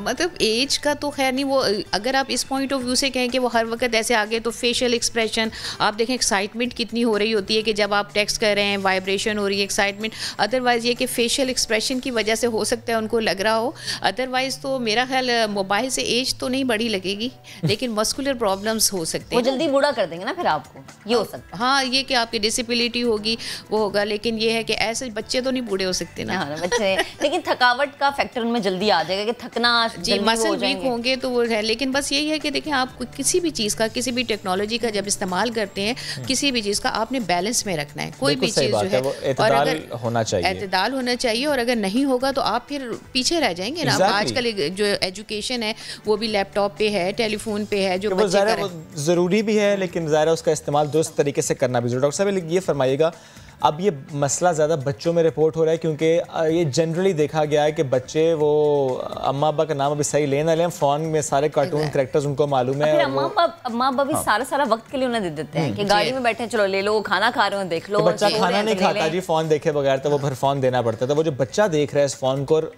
यकीन जाने 10-10 घंटे भी देख रहा है पूरे दिन में, ये उसको टेक्स्ट नेक की तरफ तो लेकर जाएगा, उसके मसल तो वीक होंगे, लेकिन क्या ब्लड सप्लाई भी मुतासर होती है इससे उनकी ब्रेन में? उस वक्त ग्रोथ एंड डेवलपमेंट के फेज में होते हैं। पता है, बिल्कुल बिल्कुल आपने सही सवाल किया। अब जो नई रिसर्चेज आई हैं, 1-2 रिसर्च में बाकायदा ये बताया है कि जो इसमें RF जो होता है, रेडिएशन फ्रीक्वेंसी जो यूज़ होती है, वो हमारी बॉडी का जो है एबनॉर्मल टेम्परेचर इंक्रीज़ करती है। उसकी वजह से डिफरेंट टाइप के ब्रेन कैंसर्स भी जो है वो रिपोर्ट हो रहे हैं। तो इस पर अभी रिसर्च चल रही है। तो देखें, ये सारी चीज़ें जो हैं, हम बच्चों के बजाय हमें अवेयरनेस देनी है उनके पेरेंट्स को या अपनी फैमिली के बड़े लोगों को। अगर वो ये बात समझ लेंगे कि अब हम अगर बच्चों को, या तो हम बहुत ज़्यादा डरा देते हैं, बच्चों से फ़ोन छीन लें, बच्चों को से लैपटॉप छीन लें, तो क्या होगा कि बच्चों की एजुकेशन भी ख़त्म, जो उनके अंदर कंस्ट्रक्टिव सर सॉरी आपकी बात कटी है, लेकिन इस कोविड-19 में तो बच्चों को फ़ोन हमने खुद दिया है क्योंकि ऑनलाइन क्लासेस हैं। हमने उन्हें लैपटॉप्स दिए हैं, हमने उन्हें टैबलेट्स दिए हैं कि because they have to use it, और ज़ाहिर है उससे अगर वो यूज़ नहीं करेंगे तो वो क्लास अटेंड नहीं कर सकें। लेकिन ये बड़ा दुरुस्त आपने कहा,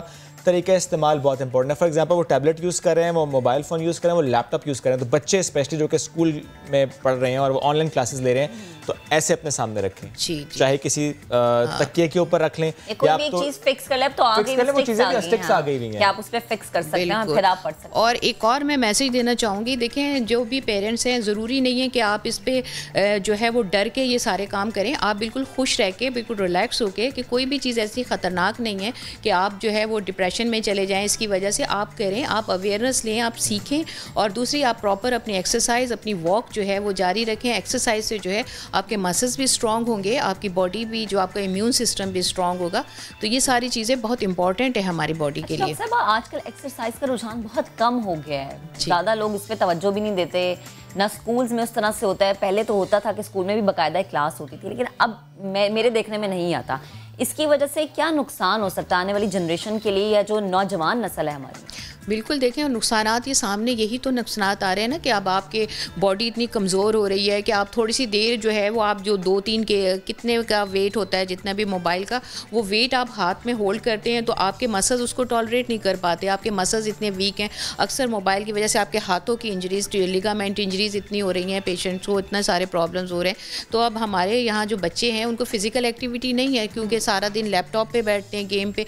ये बहुत इंपॉर्टेंट है। फ़िज़िकल एक्टिविटी के साथ साथ आपकी मेंटल हेल्थ भी बहुत इंप्रूव होती है, लिंक्ड होती है। ज़ाहिर है, आप फिजिकल एक्टिव रहेंगे तो आप मेंटली एक्टिव रहेंगे। Thank you very much doctor साहब। आप कुछ प्लीज। अच्छा, अक्सर ऐसा होता है कि आप चार्जिंग के लिए मोबाइल लगा रहे हैं, ठीक है, और वो जो सॉकेट है थोड़ा सा दूर है, आपने मोबाइल लगाया उसमें, और आप यूं झुक के बैठ के इस तरह कभी इस साइड पे उस साइड पे आप लेट के आड़े होके ना मोबाइल इस्तेमाल करें। ये ज्यादा नुकसानदेह, क्योंकि आपका सर नीचे है, बॉडी आपके ऊपर, और आप सिर्फ चार्जिंग पे लगाने की गर्ज से जो ना मोबाइल इस्तेमाल करें। एक्चुअली है कि हर एक गलत पोस्चर जो है वो खतरनाक है, चाहे आप लेट के कर रहे हैं, चाहे आप बैठ के करें, आप अपनी बॉडी को अब्यूज़ कर रहे हैं। आप समझे, अगर देखा जाए तो अगर आप जीना चाहते हैं, खुशी से जीना चाहते हैं, और अल्लाह की दी हुई नेमत कीमत में आप कोई भी जो है ख़यानत नहीं करना चाहते हो तो आप अपनी बॉडी का ख्याल रखें। हर मोबाइल कम से कम इस्तेमाल करें, ठीक है, इस्तेमाल करें लेकिन तरीके से इस्तेमाल करें। 30 मिनट और उसके बाद 2 मिनट की exercise. Thank you very much doctor साहिबा, साथ मौजूद थी, आपने इसको एक्सप्लेन कर दिया और ये भी बड़ी अच्छी बात है, उन्होंने ये कतन नहीं कहा कि फ़ोन यूज़ ना करें, डू यूज़ इट, क्योंकि ज़ाहिर है इसके साथ ही हमें रहना है, बट उसका दुरुस्त इस्तेमाल ये बहुत ज़रूरी है। चलिए जी, तो हमने बात की थी टेक्स्ट नेक्स्ट से मुताल्लिक, और फॉर दैट मैटर जो भी मोबाइल फ़ोन के गलत इस्तेमाल से होने वाले मसाइल हैं उस पर आगे बढ़ेंगे, लेकिन उससे पहले एक खबर है हमारे पास सियालकोट से, जहाँ पर ट्रक और वैगन में तसादुम हुआ है और इसके नतीजे में 4 अफराद जाँ बहक हो गए हैं। बात करेंगे सियालकोट से, हमारे रिपोर्टर हैं शहजाद, उन्होंने ज्वाइन किया। शहजाद, इस खबर से मुताल्लिक अपडेट भी आपसे लेंगे। ये खबर है सियालकोट से, रवेला के मकाम पर ट्रक और वैगन टकरा गई है। खौफनाक हादसे में 4 अफराद जाँ बहक हुए हैं और कहा यह जा रहा है कि हादसा शदीद धुंध के बायस हुआ है। 7 जख्मी जिन्हें अस्पताल मुंतकिल किया गया। डिटेल्स दीजिएगा शहजाद। जी बिल्कुल शोएब, ये सियालकोट में वजीराबाद रोड पर धुंध के बायस रवेला के मकाम पर ट्रैफिक हादसा हुआ है। वैगन और ट्रक आपस में टकरा गया है। रेस्क्यू के मुताबिक हादसे के नतीजे में 4 अफराद जाँ बहक जबकि 7 जख्मी हुए हैं। इतला मिलने पर रेस्क्यू अमला जाए हादसा पर पहुंचा, गाड़ी में फंसे मुसाफिरों को निकाला, जख्मियों को इब्तदाई तिब्बी इमदाद देने के बाद अस्पताल मुंतकिल कर दिया गया है। रेस्क्यू के मुताबिक वैगन सियालकोट से रावलपिंडी जा रही थी कि सामने से आने वाले ट्रक से टकरा गई। हादसे के नतीजे में जाँ बहक होने वालों में वैगन ड्राइवर आसफ, मुसाफिर मोहम्मद अफसी, मोहम्मद आसफ और असमतुल्लाह शामिल हैं। जी बहुत शुक्रिया शहजाद, आपने अपडेट किया।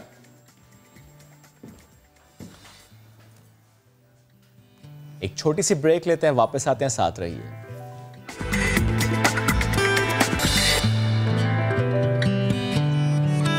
Welcome back. और अब बात करेंगे उस हौसले की, उस हिम्मत की, उस कामयाबी की जो कि अगर बुलंद हो तो कामयाबी आपके कदम चूमती है।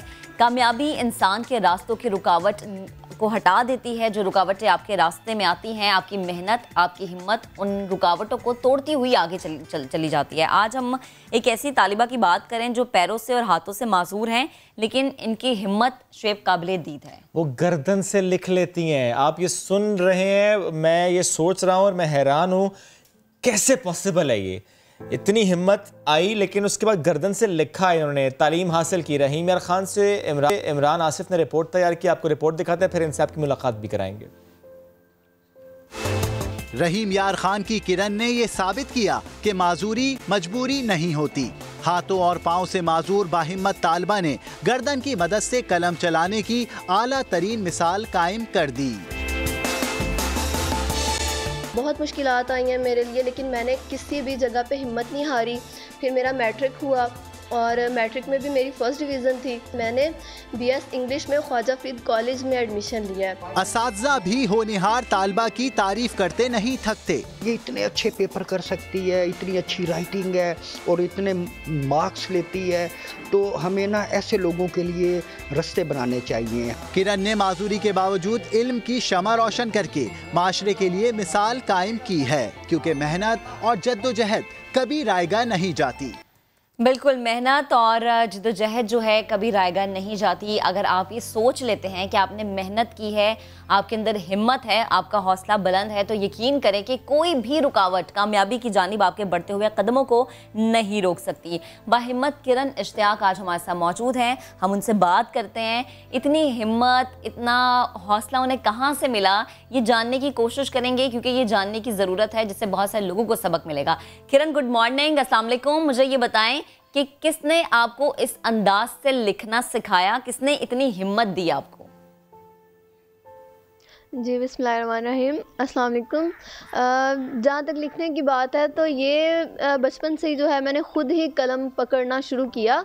कलम पकड़ा, पहले मुंह से लिखना शुरू किया, मुंह में कलम डाला, फिर उससे लिखना स्टार्ट किया।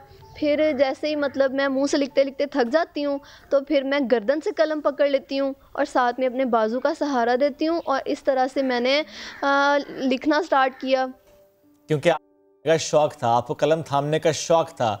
बड़े खूबसूरती से आपने समा का ये माइक भी थामा है। मुझे बताएं कि जिस हिम्मत से, हौसले से आप ये गुफ्तगू कर रही हैं, आपकी आवाज़ में वो झलक रहा है, जो शौक़ था आपका कि कलम थामना है, इसका मतलब है तालीमी सफ़र, यही आपकी ख्वाहिश थी कि आपने तालीम हासिल करनी है। ये सफ़र कैसा रहा, इसमें क्या मुश्किलात आई? जी, तालीमी सफ़र में मैंने पहले एडमिशन लिया और यहाँ गांव में ही प्राइमरी तक स्कूल था, वहाँ से मैंने अपनी तालीम का आगाज़ किया। प्राइमरी तक जब फिर मैंने यहाँ पे तालीम हासिल की और उसके बाद फिर मैंने आगे मिडल में जो 8वीं में 6 में जब मैंने एडमिशन लिया तो स्कूल दूसरे गांव में था और वहाँ पे भी मेरे लिए बहुत सारी मुश्किलात थी। तो वहाँ पे फिर मैं प्राइवेट घर पे बैठ के तैयारी किया करती थी और उसके बाद जब मेरा 8वीं का दाखिला जाना था तो उसके बाद जब 8वीं मैंने कर ली तो उसके बाद जब मैंने 9th में एडमिशन लेना था तो फिर मेरा दाखिला नहीं जा पा रहा था। जिस स्कूल में भी जाती थी वहाँ पे यही कहते थे कि नहीं, बच्ची अगर रेगुलर आएगी तो ही एडमिशन मिलेगा, अदरवाइज़ इसको हम एडमिशन नहीं देंगे। तो मेरी ये सबसे बड़ी प्रॉब्लम थी। और उसके बाद फिर भी मैंने हिम्मत नहीं हारी, फिर भी मैंने कहा कि मैंने पढ़ना है। उसके बाद फिर मेरा 9th में जो मैंने प्राइवेट के तौर पे एडमिशन भेजा और फिर जब मैंने 9th के पेपर बोर्ड में देने गई तो तब जो है फिर शबाशिफ साहब ने मेरी कुछ हेल्प की और उसके बाद फिर जब मैंने मैट्रिक की जो है तैयारी की और जब मैंने मैट्रिक के पेपर दिए तो मेरी फर्स्ट डिवीज़न थी और मैं बहुत खुश थी कि मैं मुश्किल हालात से निकल कर आज मेरी मैट्रिक कंप्लीट हो गई है। उसके बाद फिर कॉलेज का मसला था, कॉलेज जो है वो सिटी में था और हम लोग गांव में रहते हैं, तो ये भी सबसे बड़ी प्रॉब्लम थी मेरे लिए। लेकिन फिर इसमें भी मेरे घर वालों ने मेरा बहुत साथ दिया है, मेरे टीचर्स ने मेरा बहुत साथ दिया है, कॉलेज वाले आगे जहाँ पे मैंने एडमिशन लिया उन्होंने मेरा साथ दिया, आने जाने के लिए मेरी फ्रेंड्स ने मेरा साथ दिया। अल्हम्दुलिल्लाह ये सारी जो मुश्किलात हैं मैंने इनको बड़ी हिम्मत से फ़ेस किया और अब जो है मैं कॉलेज में पहुंच गई हूँ, यूनिवर्सिटी लेवल पे पहुंच गई हूँ और अब मैं BS इंग्लिश कर रही हूँ। ठीक है किरण, पढ़े लिखे पंजाब की जो बात होती है आप उसकी एक मिसाल हैं। मुझे ये बताएं कि आप कह रहे हैं कि घर वालों ने बहुत ज़्यादा सपोर्ट किया, टीचर्स, दोस्त सब आपकी हिम्मत बने रहे। BS कर रही हैं आप, टारगेट क्या सेट किया आपने? मास्टर्स करना है या इससे भी आगे जाना है? जी, ख्वाहिशात तो मेरी बहुत ज़्यादा हैं और मैं अपना ये तालीमी सिलसिला जो है इसे ख़त्म नहीं करना चाहती। मैं चाहती हूँ अभी मैं BS इंग्लिश कर रही हूँ और इसके बाद जो है ये करने के बाद ये 4 साल का मेरा है, इसको ख़त्म करने के बाद मैं जो है BS और इसके बाद मैं आगे चाहती हूँ कि मैं PhD तक जाऊँ। और इस दौरान जो है मेरे और भी काफ़ी सारे प्लान्स हैं जिनको मैं कंटिन्यू करूँगी और इंशाल्लाह जो है मैं PhD तक जाऊँगी आगे। इंशाल्लाह आप ज़रूर PhD करेंगी, लेकिन PhD करने के बाद क्या आप एजुकेशन की फील्ड में आना चाहती हैं, क्या आप पढ़ाना चाहती हैं या कि फिर आपके उन टारगेट्स में कोई NGO भी है कि पर्सन्स विद डिफरेंट एबिलिटी के लिए आप कोई NGO चलाएं? जी देखिए, जहाँ तक है मेरा अगला प्रोग्राम जो है वो ये है कि मैं डिसेबल लोगों के लिए काम करना चाहती हूँ और ये बात मैं पहले भी कई बार बता चुकी हूँ और डिसेबल लोगों के लिए मैं अभी भी काम कर रही हूँ। कुछ इदारे हैं जिनके साथ मैं अभी भी काम कर रही हूँ और मैं डिसेबल लोगों के साथ हूँ और जहाँ तक मेरी कोशिश है मैं अभी भी उनकी हेल्प करवा रही हूँ और दूसरी बात आगे भी मैं इंशाल्लाह उनके साथ हूँ, मैं उनकी ही हेल्प करती रहूँगी और अपनी लाइफ जहाँ तक मेरी है मैंने अपनी गुजार ली है, थोड़ी सी मेरी गुजर गई है, अब अल्लाह जाने आगे और कितनी बाकी है, लेकिन इंशाल्लाह मेरी जितनी भी आगे और लाइफ रहती है वो इंशाल्लाह मैं दूसरों की खिदमत में ही गुजार दूंगी। ज़बरदस्त किरण, आपकी हिम्मत और हौसला, बहुत सारे स्पेशल बच्चों को ऐसी हिम्मत और ऐसा हौसला ही चाहिए कि हम कह सकें कि ये हमारा पढ़ा लिखा पाकिस्तान, रोशन पाकिस्तान है, ये हमारे रोशन मुस्तकबिल है। एक तल्ख सवाल करना चाहूँगी, अब वालिद साहब आपके इस दुनिया में नहीं रहे, ज़रा बताएगा कि इस दुनिया से कब गए और फिर उसके बाद सहारा कौन बना, किसने सर पे शफकत का हाथ रखा? जी, मेरे पापा को अभी फौत हुए सिर्फ 5 महीने हुए हैं और ये मेरे लिए ज़िंदगी में सबसे बड़ी दुख की बात है।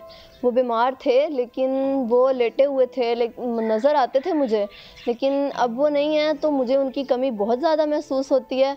तो मैं ये कहती हूँ कि उनका सिर्फ साया ही काफ़ी होता है और वो कुछ करें या ना करें हमारे लिए, लेकिन वो नज़र आते रहते हैं और अभी ये कोई इतनी पुरानी बात नहीं है, सिर्फ 5 महीने हुए हैं उनको गुजरे हुए, तो वो मैं सिर्फ उनकी तरफ देख लेती थी तो मेरे लिए यही काफ़ी होता था। तो ये मेरी ज़िंदगी में मैं कहती हूँ सबसे, अगर मुझसे कोई चीज़ छिन गई है तो वो मुझसे, मेरे सर से मेरे बाप का साया है और उसके बाद मेरे दादा अबू हैं मेरे पास, वो मेरा हौसला बढ़ाते रहते हैं। शुरू से भी मेरे पापा बीमार थे तो वही मुझे हौसला देते थे और अब पापा के जाने के बाद मेरे दादा अबू ही मेरा सहारा हैं। दादा अबू आपका सहारा है किरण, लेकिन मुझे बताइएगा कि वालिद साहब के चले जाने के बाद घर के फाइनेंसेस ये कैसे मैनेज होते हैं? आपके तालीमी अखराजात और घर के दीगर फाइनेंसेस कैसे पूरे होते हैं? जी हम जो है हमारा गांव जो है शहर से बहुत दूर है और हम एक पसमानदा इलाके में रहते हैं। और जहाँ तक घर में अखराजात की बात है तो वो अभी हमारी जो फाइनेंशियली हालत है वो इतनी ठीक नहीं है, घर की हालत हमारी इतनी ठीक नहीं है। तो अखराजात हैं, मेरे तालीमी अखराजात हैं, उसके अलावा और भी काफ़ी सारी परेशानियां हैं जो कि अभी मेरी तालीम जारी है, तो ये इन परेशानियों का मुझे सामना है। लेकिन मैं आइंदा जो है अपने हुक्मरानों से उम्मीद करती हूँ कि आइंदा भी इसी तरह से मेरा ख्याल रखा जाएगा और मुझ पे जो है एक नज़र डालेंगे वो लोग कि मैं किन मुश्किलात से मैं गुज़र रही हूँ और मेरी जो है आने जाने की स्ट्रगल, ये सारी जो मैंने की है, इतनी मेहनत की है, ये मैं उम्मीद करूँगी उनसे आइंदा अपने हुक्मरानों से कि ये सब कुछ मेरी जो है मेरा इतना हौसला, मेरी मेहनत, ये सब कुछ वो लोग ज़ाया नहीं होने देंगे। ठीक है किरण, वो लोग जो किसी भी माजूरी को अपनी मजबूरी बना लेते हैं उनको क्या मैसेज देना चाहेंगे आप? जी जहाँ तक ये दूसरे माजूर लोग हैं इनकी बात है कि ये अपनी माजूरी को मजबूरी बना लेते हैं और अक्सर रोडों पे बैठे होते हैं भीख मांगने के लिए। तो मैं ये इनके लिए ये कहना चाहती हूँ, इनको ये पैगाम देना चाहती हूँ कि अगर तुम लोग ये समझते हो, अपनी माजूरी को मजबूरी बना लेते हो, कि तुम लोग ये समझते हो कि नहीं हम लोग तो कुछ नहीं कर सकते, देखो मेरी माजूरी सबसे ज़्यादा है, ना हाथ है ना पाँव है, लेकिन मैंने इन हाथों और पाँव के बग़ैर ही आज सब लोग मुझे देख सकते हैं कि मैं किस मुकाम पे हूँ। और अल्लाह पाक ने अगर मुझसे आप लोग ये समझें कि अगर अल्लाह पाक हमसे एक चीज़ लेते हैं ना तो उसके बदले में हमें 10 गुना अता करते हैं। तो मैं ये समझती हूँ कि अगर अल्लाह पाक ने मुझसे ये सब कुछ लिया है तो उसके बदले में मुझे बहुत कुछ दिया है। तो मैं भी अगर चाहती तो इस तरह कर सकती थी कि अपनी माजूरी का रोना धोना शुरू करके तो अपनी ज़िंदगी को बर्बाद कर सकती थी, लेकिन नहीं, मैंने सोचा कि नहीं, मैंने कुछ करना है, मैंने बहुत आगे जाना है।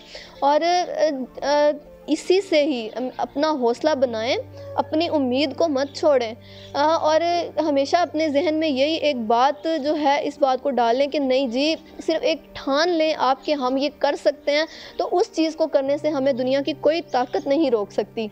वो कहते हैं ना कि एक आयत है कि इन्नल्लाह मअस साबिरीन, कि अल्लाह पाक सब्र करने वालों के साथ है। तो बेशक हम जितना सब्र करते हैं उसका बदला हमें अता किया जाता है, उसका फल हमें दिया जाता है। तो अगर हम लोग इसको मजबूरी बना के बैठ जाते हैं तो ये हमारा कसूर है, किसी और का नहीं है। तो हम लोग बहुत कुछ कर सकते हैं, हम लोग इंसान अशरफुल मखलूक़ात हैं। तो क्या हुआ अगर ये हमारी माजूरी आ गई है हमारे बीच में, हमें हाथ पाँव नहीं दिए, मैं ये समझती हूँ, तो हम अशरफुल मखलूक़ात हैं। अशरफुल मखलूक़ात उसको कहा जाता है जो कि हर चीज़ को हर नामुमकिन को मुमकिन कर सकता है। तो फिर हम अशरफुल मखलूक़ात होकर अगर ये सब्र को छोड़ देते हैं, मायूसियाँ हमारे अंदर आ जाती हैं, तो ये हमारा अपना ज़र्फ़ है। प्लीज़ जितने भी डिसेबल लोग हैं मैं उनको ये मैसेज देती हूँ कि खुदारा ऐसा मत करो, अपनी ज़िंदगियों को दूसरों की अपने लिए आसानियाँ पैदा करो और दूसरों के लिए आसानियाँ पैदा करो। अपनी ज़िंदगी में आने का हमारा यही मकसद है, दूसरों की खिदमत करना, अपनी ज़िंदगी को दूसरों की जो है मुश्किलात आसान करने में गुजार देना। बहुत खूबसूरत बात आप कर रही हैं, बहुत पॉजिटिव पैगाम आप दे रही हैं किरण। लास्टली बस मुझे ये बता दीजिए, एक पसमानदा इलाके से आपका ताल्लुक़ है, एक गाँव में आप रहती हैं, शहर तक आप जाती रहीं पढ़ाई के लिए, आपका मीडिया या सोशल मीडिया तक कांटेक्ट कैसे हुआ? ये तो आपने जिक्र किया कुछ देर पहले कि 9th के जब आपने इम्तिहानात दिए तो शहबाज शरीफ साहब ने उस वक्त फिर रिकग्नाइज़ किया इस चीज़ को और उन्होंने सपोर्ट किया आपको। मीडिया ने कब कब सपोर्ट किया आपको?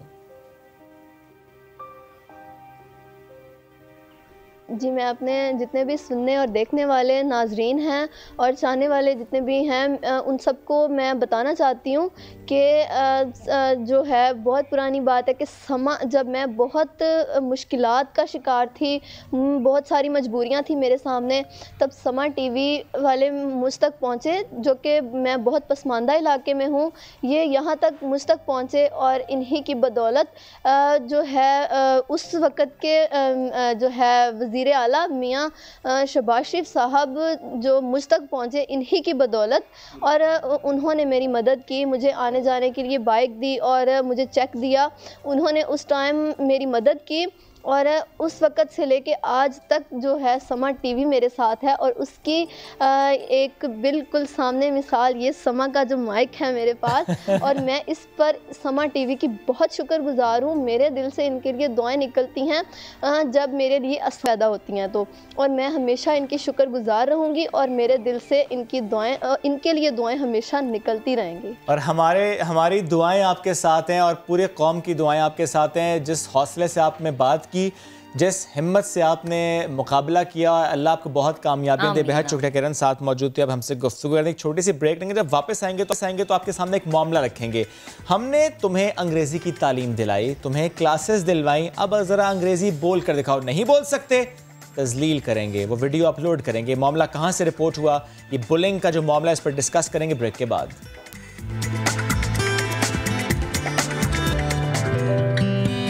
ब्रेक के बाद खुशामदीद। एक ऐसा मामला जिस पर बात करना इंतहाई ज़रूरी है, लैंग्वेज को लेकर जो बुली किया जाता है कि अंग्रेज़ी जो ना बोल सके उसे बुली किया जाए। ऐसे ही मामला इस्लामाबाद के एक रेस्टोरेंट से रिपोर्ट होता है। एक मैनेजर जो कि कई साल से वहाँ पर था, और इसके हवाले से कहा यह गया कि वो फर्स्ट एम्प्लॉय था उस रेस्टोरेंट का, और जो उस कैफ़े की या रेस्टोरेंट की ओनर्स थी, उन्होंने कहा कि हमने बाकायदा तुम्हें भेजा था तालीम हासिल करने के लिए, तुमने 3 क्लासेस ली थी, अब तुम अंग्रेज़ी बोल क्यों नहीं सकते हो। वीडियो बना रही हैं वो उसकी, उससे सवाल कर रही हैं, कुछ अंग्रेजी उसने बोली, वो ज़ाहिर नहीं बोल पाया।